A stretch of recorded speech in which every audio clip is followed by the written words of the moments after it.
The sun was already rising, and the area around the prison was calm but well guarded. Security officers were on duty, standing at different Nikurthan, watching every movement. The prison gate was closed, strong, and surrounded by armed personnel. On this day, something unusual was about to happen. Former President Goodluck Ebel Jonathan arrived at the prison. His visit was not a public event. There were no crowds, no speeches, and no media noise. Wonderful people, viewers and subscribers all over the world. Good morning to you all. It shall be well with you. You know, I made a comment here some couple of days ago where I made it very, very clear. I think that was the day I posted the video, or rather the news of that Nketara Napo Lolo Neka Chigozie Abichimezi. When each time she go to Sokoto, she will always make video telling the people, because this is a kind of the setup plan. Once you are going to Sokoto, make a video, tell everybody, so that Nnamdi Kanu will think that you are working for him, or rather you have a sympathy. You understand? So, and I made a very one comment that I said a lot of prominent men have been going to visit Mazen Nnamdi Kanu without showing their picture online, without not letting everybody know. So this short clip you just hear now is one of them. Let me shock you. Presidents, formal, ex-governors, ex-vice VPs, they are going to visit Mazen Nnamdi Kanu. What they are discussing, I cannot tell you because I'm not there. But they have been going. The reason why Nnamdi Kanu now have refused to see Goodluck Ebele Jonathan is what you're about to listen now. Goodluck Jonathan was president. He have time to restructure, to do the so-called contraption right. I think everybody should hold Goodluck Jonathan responsible for what is happening to them now. Everybody, Goodluck, no, I tell you, he will go and do something. But the so-called 250 million useless Nigerians, or whatever you call them, is not even looking towards that direction. One guy made a post I think some couple of years ago. No, last year, 2025. He said that his anger is not because Tinubu is destroying the country, but his anger is the person who's supposed to do the country right. You collected the government from somebody who went to do the country well, and you tried on your own capacity.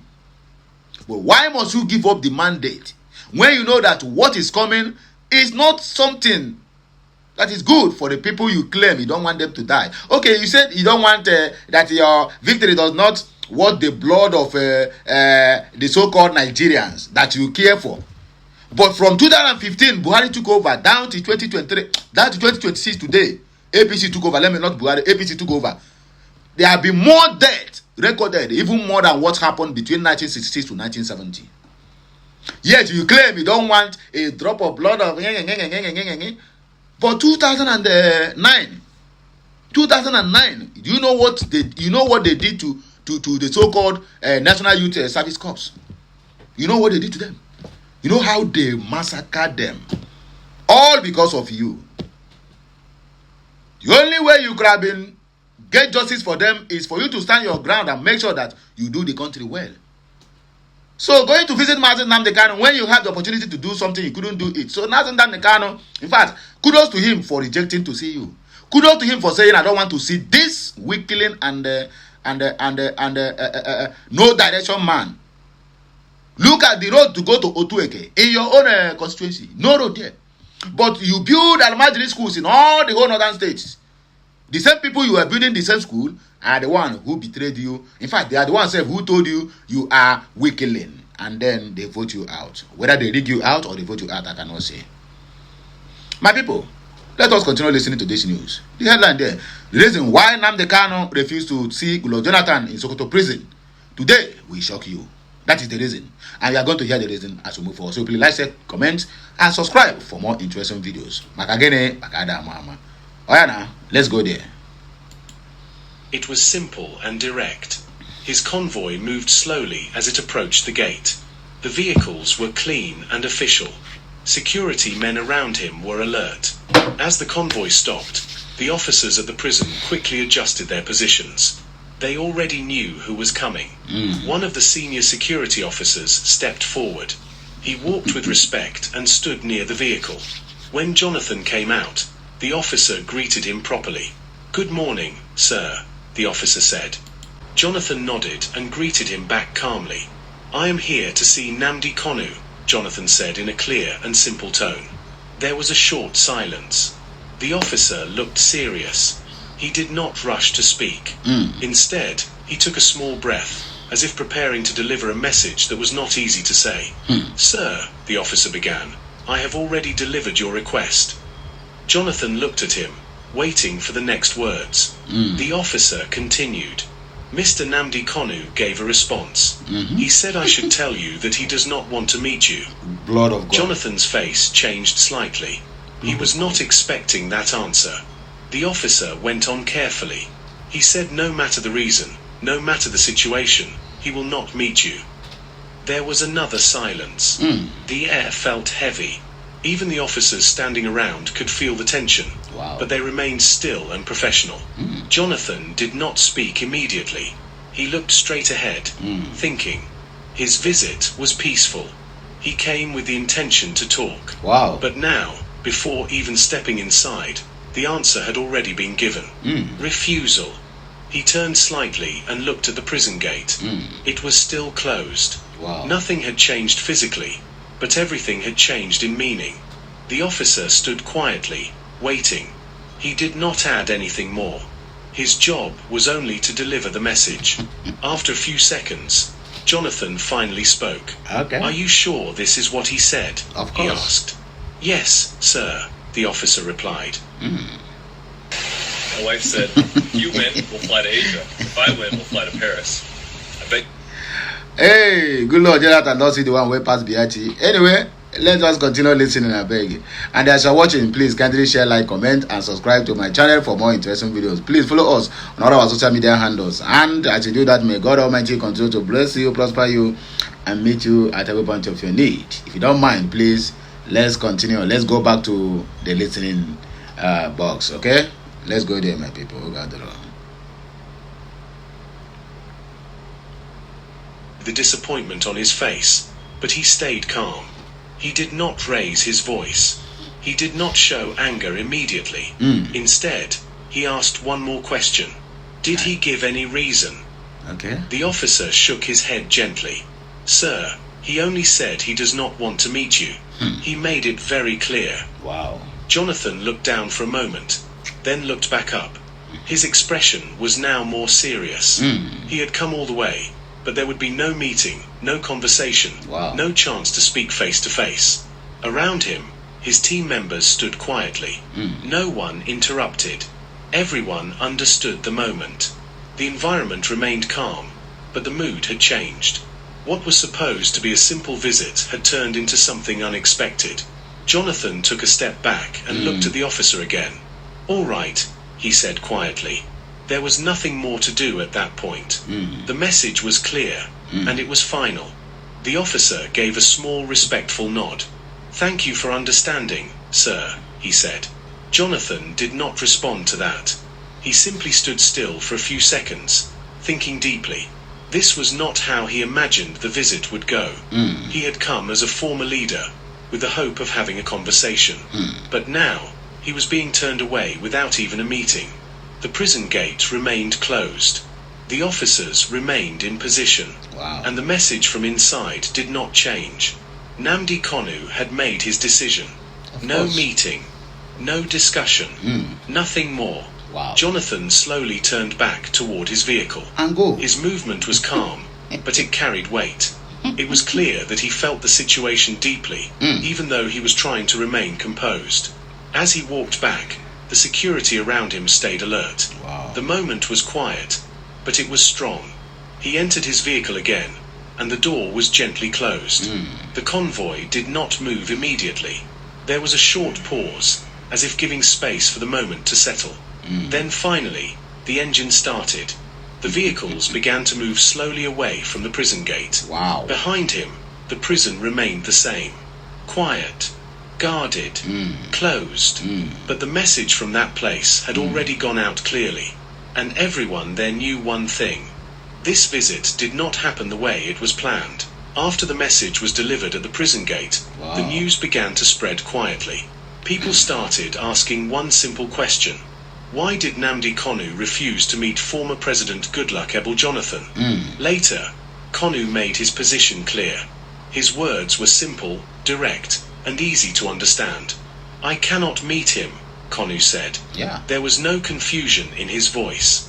He did not sound unsure. Very clear. He spoke with a calm but strong tone. This decision is not something I just made today. Now, so it will be to all of you who claim that you have power now. Power is transient. And when you have that power, please use it wisely. Otherwise, your phone is ringing now because people are getting something from you. When they stop to get something from you, your phone will quench. Nobody will call you again. By that time, you have become former ex-president, ex-governor, ex-chairman, ex-House of Rep members, ex-House of Rep member, ex-senator, and that time, you become ex. Even your wife is going to dump you because I become an ex. I beg, let us continue. Because I'm going to marry that. Continued. It is something I have thought about for a long time. Kanu explained that his refusal was based on how things happened in the past. When I was facing serious problems, when my people were crying and asking for help, he was silent. He was Kanu nowhere to said. be found. He had the power to speak. He had the position to act. But he did nothing. Wow. He paused, then continued. This is not about anger. It is about truth. It is about what is right. Kanu made it clear that he did not want to pretend. I cannot sit down with him and act like everything is fine, he said. That would not be honest. That would not be real. According to him, a meeting like that would send the wrong message. People are watching. People are listening. Yeah. If I meet him now, it will look like I have forgotten everything that happened, he explained. Kanu also spoke about respect, but in a different way. Respect is not just about titles, he said. It is not just about who you were in the past. Respect is about what you did when it mattered most.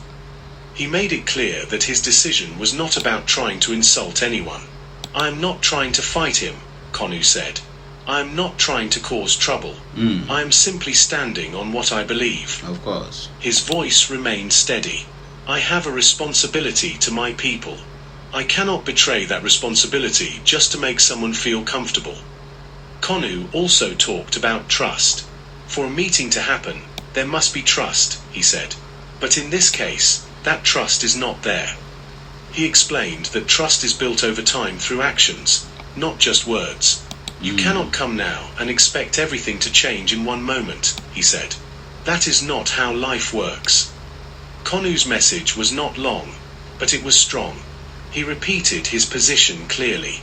I will not meet him. Not today. Not like this.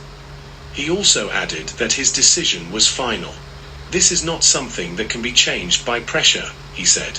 No one can force me to do what I do not believe in. Even when people tried to ask if he would reconsider later, his answer remained the same. My position is clear, Kanu said. I stand by it. He also spoke about the idea of timing. There is a time for everything, he explained. If something should have been done, it should have been done at the right time. According to him, that time had already passed. Now is not the time to act like everything is normal, he said. Kanu's words were simple, but they carried a strong meaning. He was not shouting. He was not using complicated language. Of course. But every sentence showed that he had made up his mind. He also made one thing very clear. This is not personal hate, he said again. Yeah. I do not hate him. Of course. But I cannot accept what I believe is wrong. Kanu explained that he believes in standing firm, even when it is not easy. Yeah. It is easy to agree just to make peace, he said. But real strength is standing by the truth, even when people do not like it. He added, I will not change my position just because of who is involved. Whether it is a former president or anyone else, my answer remains the same. Kanu also spoke about his situation and how it has shaped his thinking. What I have gone through has taught me a lot, he said. It has shown me who stood by me and who did not.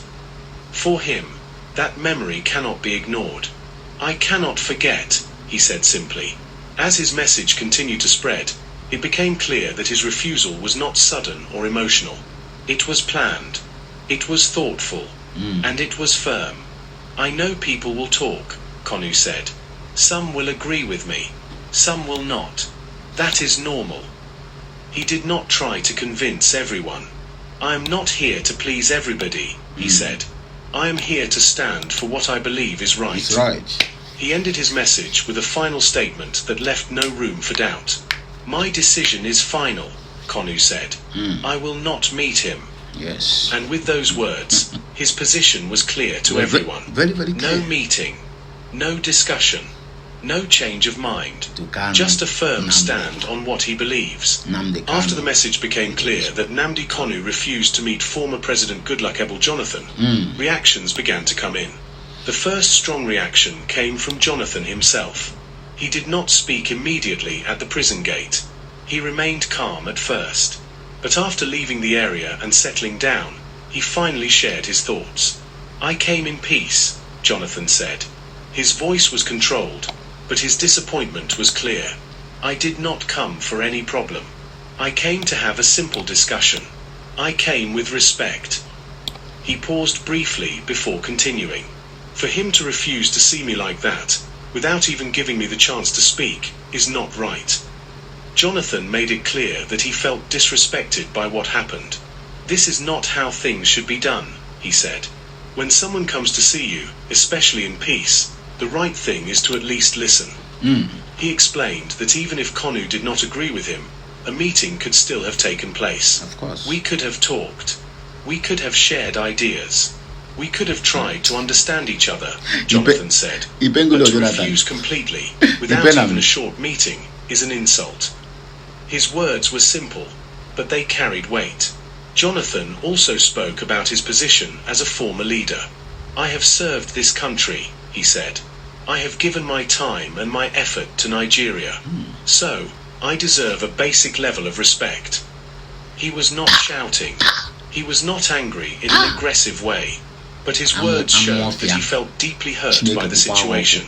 I did not expect this, he added. Jonathan explained that his visit was based on good intentions.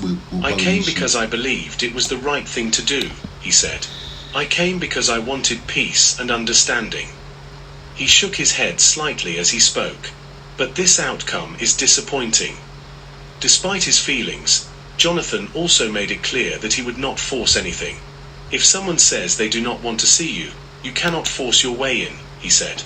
That is not how respect works. He ended his reaction with a calm but firm statement. I have done my part. The rest is left to him. While Jonathan was sharing his thoughts, another reaction came from Kanu's legal team. When the lawyers of Nnamdi Kanu received the news, they spoke clearly about it. Our client has the right to decide who he wants to meet, they said. They made it clear that no one can force Kanu to accept a visit. This is a personal decision, they explained. It is not something that anyone else can control. The lawyers also supported Kanu's reason. He has explained why he made this choice, they said. And we stand by him. They spoke about strength and consistency. This shows that our client is not weak, they added. He does not change his position just because of pressure or because of who is involved. According to them, Kanu's action was not about disrespect, but about standing firm. People may see it as an insult, they said, but from our client's point of view, it is about being honest and staying true to his beliefs. They continued. He cannot say one thing and then act in a different way. That would not be right. The legal team also addressed Jonathan's reaction. We understand that the former president may feel disappointed, they said. That is normal. But they made it clear that feelings do not change the situation.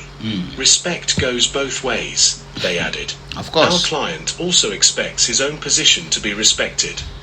The lawyers spoke in a calm and balanced tone. They did not attack Jonathan. They did not use harsh words. But they defended their client strongly. No one should misunderstand this situation, they said. This is not about creating trouble. This is about making a clear personal decision. They also explained that Kanu is focused on his beliefs and his goals. He knows what he stands for, they said, and he is not ready to move away from that. The legal team ended their statement with a clear message. Our client has spoken. His decision is final. We ask everyone to respect that. As both sides shared their reactions, the situation became clearer to everyone. On one side, Goodluckable Jonathan felt insulted and disappointed. He believed he deserved at least a meeting. On the other side, Nnamdi Kanu stood firm on his decision, and his lawyers supported him fully. There was no agreement. There was no meeting. And there was no sign of change from either side. The situation ended quietly, but the message was strong. Two important figures, two different positions, and one clear outcome. No meeting took place. Since the day you were born, a guardian angel has been watching over you. Since the day you were born, according to the speaker here, said a guardian angel have been watching over you. Do you agree with her? Or not? If you agree with her, then make this message, let it go viral, please. He knows what you've been through. Okay, my people, here we go. Just call it the end of the message. Let us just take a few comments, just a few, and then we'll round up. According to Samuel, said, you cannot be among those who had destroyed the country and try to dialogue with a man who stands with the truth and justice. That was the clear message. Nnamdi Kanu may not be Jesus, but he is holy. Okay, Emmanuel Anyanwu said, Martin Nnamdi Kanu has his own mind, and he is entitled to it. Maxwell said, former President Goodluck Jonathan was too weak and too compromised to deal with the Fulani oligarchies. Lomorizing said, you do not send a sheep to have a conversation with a lion. Kanu cannot respect a so-called leader who kept silent on the midst of destruction of his own people. My people, now we go take back break. When I hear my voice again, when I come back, like, share, comment, and make sure you keep subscribing for more interesting videos coming your way. When I hear my voice again, when I come back.